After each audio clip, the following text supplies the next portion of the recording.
প্রিয় ছাত্রছাত্রী, আশা করি তোমরা সকলেই ভালো আছো। আজকে আমি আমার এই ভিডিওতে দ্বাদশ শ্রেণীর থার্ড সেমিস্টারের প্রথম অধ্যায় থেকে একটা টপিক নিয়ে আলোচনা করব। যে টপিকটা নিয়ে আজ আমি আলোচনা করতে চলেছি সেটা হলো ইবন বতুতার বর্ণনায় ভারত। তবে আলোচনা শুরু করার পূর্বে তোমাদের কাছে একটা অনুরোধ, ভিডিওটা ভালো লাগলে লাইক করবে, কমেন্ট করবে এবং চ্যানেলটা সাবস্ক্রাইব করতে ভুলবে না। মধ্যযুগে ভারতে আগত বিদেশি পর্যটকদের মধ্যে যার নাম বিশেষভাবে উল্লেখযোগ্য তিনি হলেন ইবন বতুতা। 1304 খ্রিস্টাব্দে মরক্কোর তানজিয়ের শহরের এক অভিজাত পরিবারে তিনি জন্মগ্রহণ করেন। তিনি খুব অল্প বয়সেই উচ্চ শিক্ষা ও সংস্কৃতির অধিকারী হয়ে উঠেছিলেন। তিনি ভ্রমণ করতে পছন্দ করতেন। এই উদ্দেশ্যেই তিনি 1333 খ্রিস্টাব্দে মধ্য এশিয়া হয়ে স্থলপথে ভারতে আসেন। ভারতে মোট 14 বছর অতিবাহিত করেন। তবে ভারতে আসার আগে তিনি মক্কায় হজ যাত্রা করেন এবং Syria, Iraq, Persia, Yemen, Oman ও পূর্ব আফ্রিকার কিছু উপকূলীয় বন্দর ভ্রমণ করেন।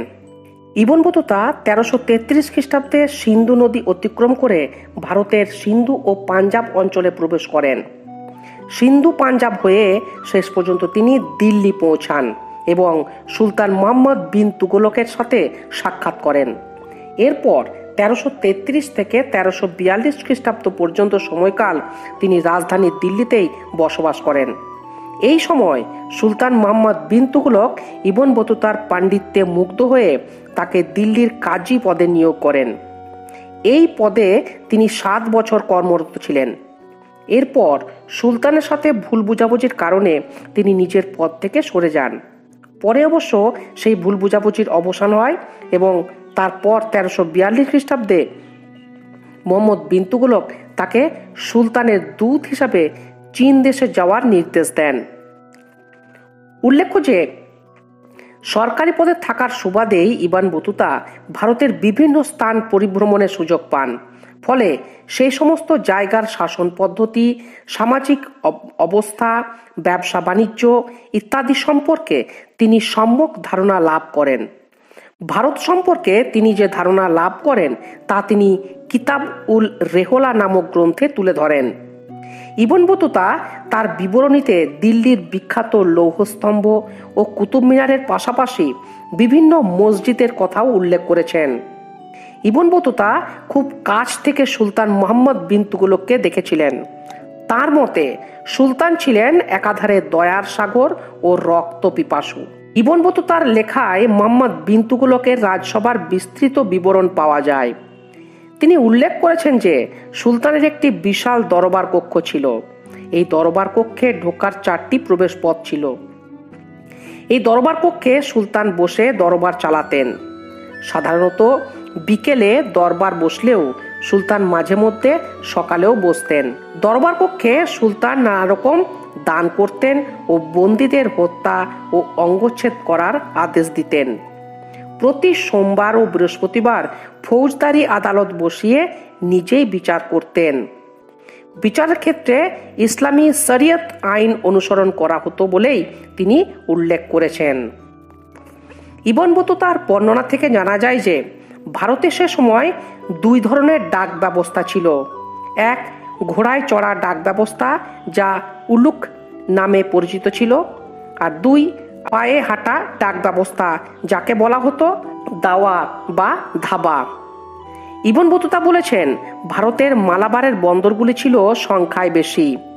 এদের মধ্যে উল্লেখযোগ্য হল কুইলুন, কালিকট, ম্যাঙ্গালোর, সিন্দাপুর প্রভৃতি। সিন্দাপুর থেকে কুইলুন পর্যন্ত ভারতের সমুদ্র উপকূল মালাবার নামে পরিচিত। এই এলাকাটি দিল্লি সুলতানদের অন্তর্ভুক্ত ছিল না। ইবন বতুতা উল্লেখ করেছেন যে এই উপকূল জুড়ে ছোট বড় 12টি স্বাধীন হিন্দু রাজ্য ছিল। তবে রাজাদের মধ্যে বিবাদ বা সংঘাত ছিল না। তার মতে মালাবার উপকূলে কালিকট বন্দর ছিল সমগ্র পৃথিবীর বৃহত্তম বন্দর সমূহের অন্যতম। কালিকট বন্দর থেকে ইবন বতুতা মালদ্বীপ পুঞ্জে পৌঁছান। মালদ্বীপ থেকে সিংহল, মাবর ও কালিকট হয়ে বাংলায় আসেন ইবন বতুতা। বাংলায় প্রথমে যে শহরে এসে তিনি উপস্থিত হন তার নাম চট্টগ্রাম। এখানে তিনি বেশ কিছুদিন কাটিয়েছিলেন। তিনি লিখেছেন, বাংলা একটি বিশাল দেশ। এখানে প্রচুর ধান উৎপন্ন হয় এবং খাদ্যদ্রব্যের দাম খুব সস্তা। ইবন বতুতা যখন বাংলায় যান তখন বাংলার সুলতান ছিলেন ফখরুদ্দিন। চট্টগ্রাম থেকে এরপর কামরূপে যান, যাকে আমরা বর্তমানে অসম বলে জানি। এই অসম থেকে ইবন বতুতা সোনারগাঁতে পৌঁছান। এখান থেকে সুমাত্রায় যান এবং তারপর সুমাত্রা থেকে তিনি পৌঁছান চীনে। চীনে গিয়ে তিনি চীনের বিস্তীর্ণ এলাকা পরিভ্রমণ করেন। এভাবে প্রায় 24 বছর বিদেশ ভ্রমণের পর আনুমানিক 1354 খ্রিস্টাব্দে ইবন বতুতা তানজানিয়ায় ফিরে যান।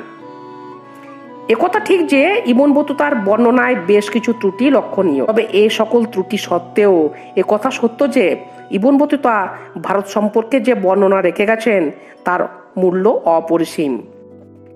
তো এই ছিল আমাদের আজকের ভিডিও, ইবন বতুতার ভ্রমণ বৃত্তান্ত সংক্রান্ত আলোচনা। ধন্যবাদ।